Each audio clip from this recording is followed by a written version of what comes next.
আমাদের পাশের বিল্ডিংয়ের ভাবি নিজের হাতে লাগানো ছাদ বাগান থেকে কয়টা আলুর শাক উঠিয়ে দিয়েছেন আজ সকালবেলায়। আজ রান্না হবে সেই আলুর শাক ভাজা, সাথে থাকবে মুরগির মাংস। নমস্কার, আমি স্বপ্না। দেশ এবং দেশের বাইরে যে যেখান থেকে ভিডিওটি দেখছেন, আপনাদের সবাইকে অনেক অনেক শুভেচ্ছা। স্বপ্নাস ব্লগে সবার আমন্ত্রণ।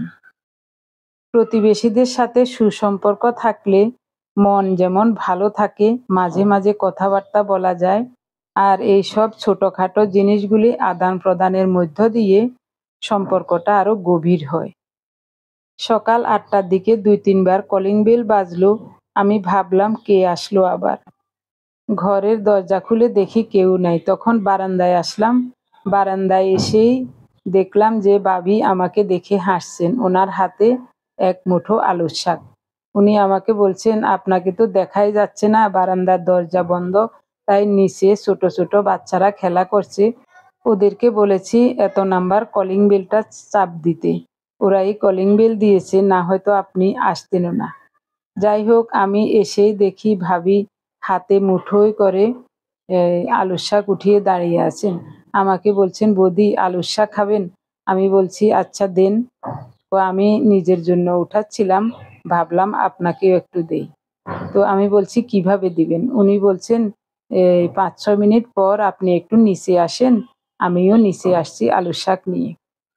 তখন আমি ভাবলাম এত কষ্ট করে উনি একবার শাক উঠিয়েছেন, আবার নিচে নামবেন। তখন আমি বলছিলাম, ভাবি আমি গ্রিলের ফাঁকা দিয়ে একটা কুলা ধরবো, আপনি শাকের প্যাকেটটা ছুঁড়ে দিতে পারবেন না?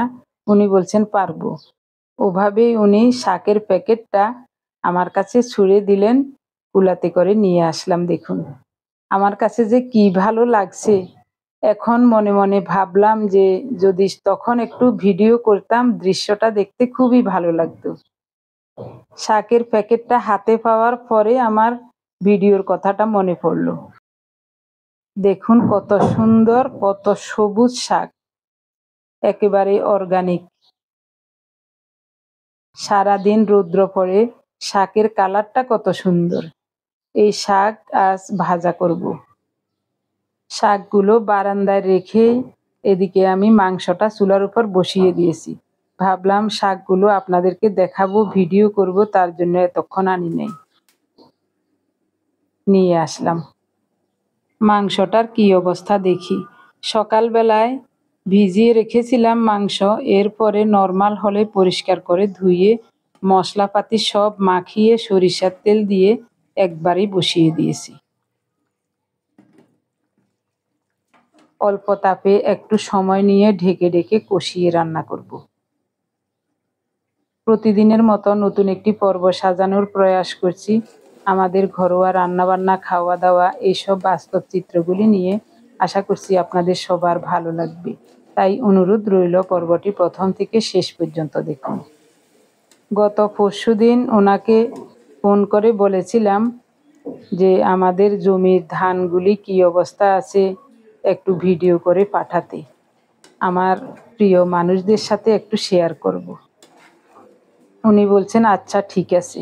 কিছুক্ষণ আগে ওই ছোট ছোট 3টা ভিডিও পাঠিয়েছিলেন, ওগুলি আজ আমি আপনাদের সাথে শেয়ার করব।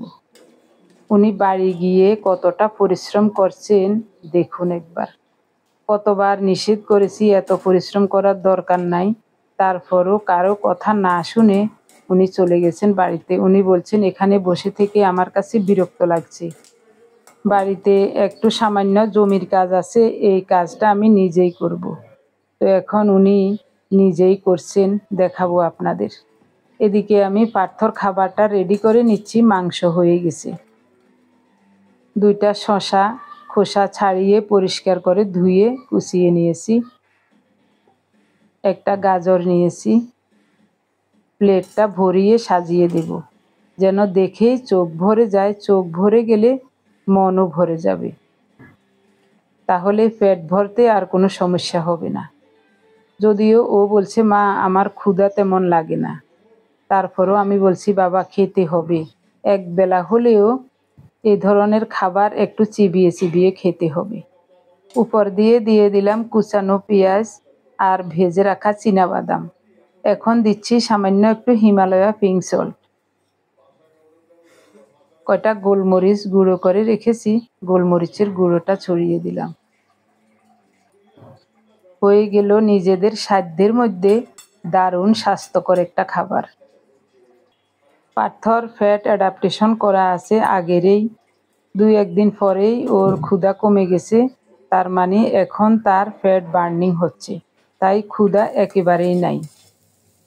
তারপরেও এইসব খাবার একটু খেতে হবে। পটল আর কাঁচামরিচ অল্প তেলে লবণ দিয়ে খুব সুন্দর মতো ভেজে নিয়েছি। পটল ভর্তা করব পাটায় বেটে। সাথে দেব 2টা কাঁচা পেঁয়াজ আর কয়েকটা ভাজা বাদাম। পার্থর জন্য ভেজেছিলাম, ওখান থেকে কয়েকটা বাদাম রেখে দিয়েছি। তেল গরম হলে কালো জিরা, স্বাদ মতো লবণ আর একটু কুচানো কাঁচামরিচ দিয়ে দিলাম। সব মিলিয়ে ভালো মতো ভেজে নেব। সুন্দর মতো ভাজা হয়ে গেছে, এখন কুচিয়ে রাখা শাকগুলো দিয়ে দেব। ভাবি অনেকগুলো শাক দিয়েছেন, তো এখানে অর্ধেকেরও কম নিয়েছি শাক। আমি একবেলা খাবো আর পার্থর জন্য একটু রেখে দেব। ও বলছিল এখন শাক খাবে, তো আমি বলছি বাবা শাক তো এখনো রান্না হয় নাই, একটু রেখে দেব পরে খাবে। বলছে আচ্ছা ঠিক আছে।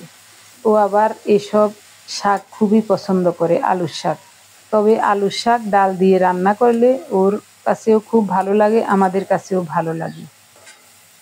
আপাতত কয়েকদিন ও ডাল খাবে না, তাই ডাল দিয়ে রান্না করছি না, ভাজাই করছি।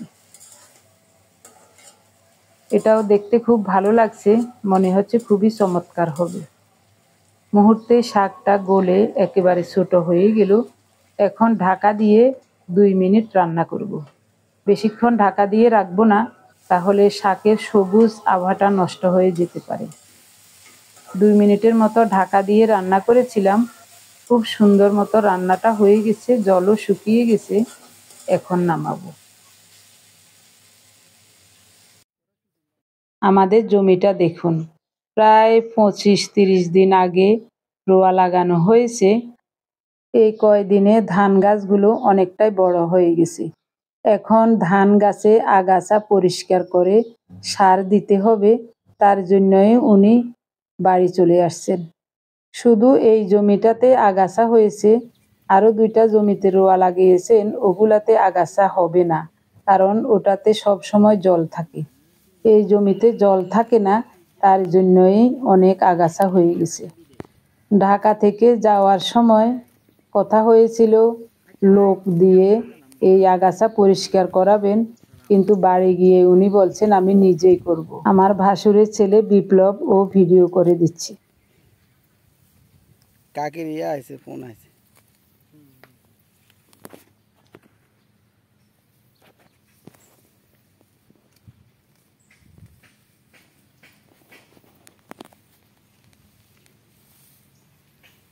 ঠিক আছে দাদা, খাও খাও স্যার। কাকা 1 মিনিট হয়ে গেছে কেন?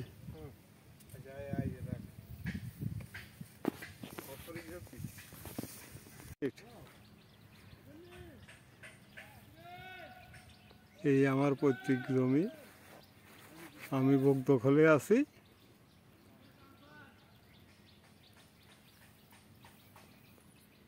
আমি এখন মালিক হয়েছি আর কি, বাবার জোড়ানো সম্পদ।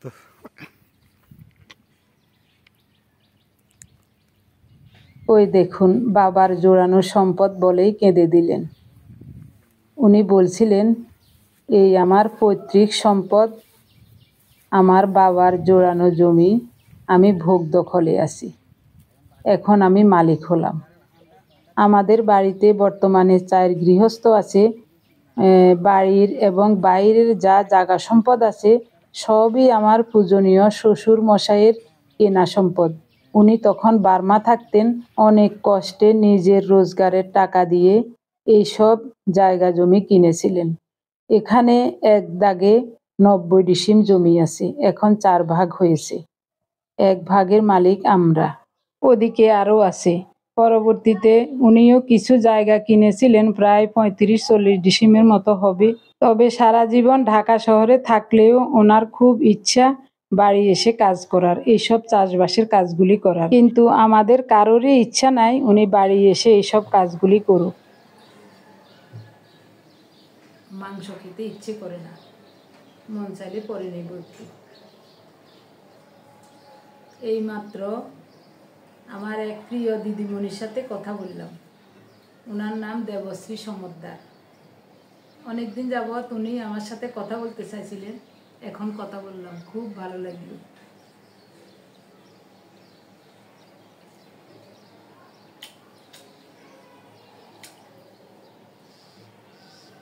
প্রিয় মানুষদের সাথে কথা বললে মন প্রাণ সব কিছু ভালো লাগে।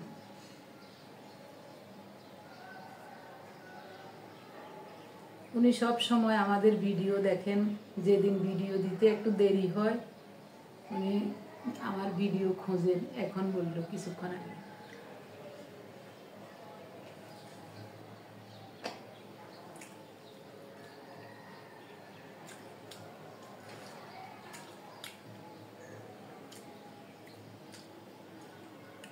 দিদিমণিকে অজস্র অজস্র ধন্যবাদ আমার সাথে কথা বলার জন্য।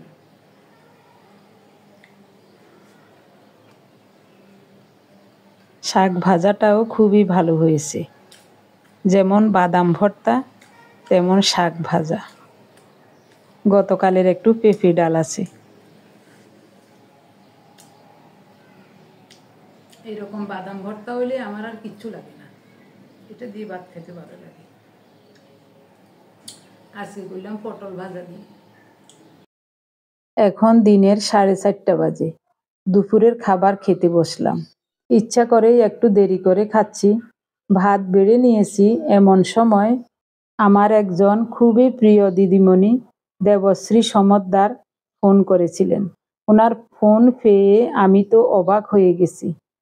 ওনার কণ্ঠস্বর এত সুন্দর, কি সুন্দরভাবে আমার সাথে কথা বললেন।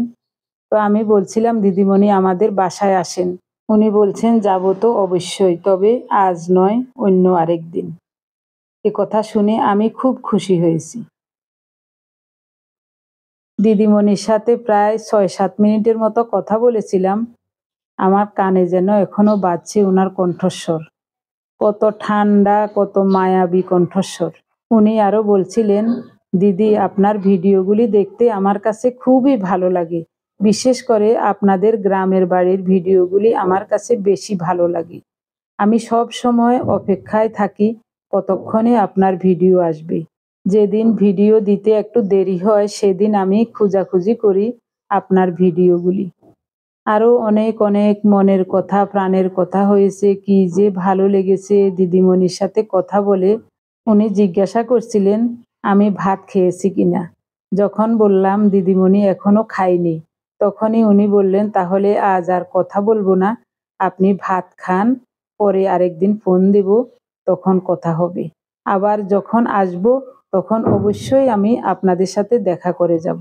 আমি ওনাকে বারবার অনুরোধ করেছিলাম আমাদের বাসায় আসার জন্য। উনি আসবেন বলেছেন।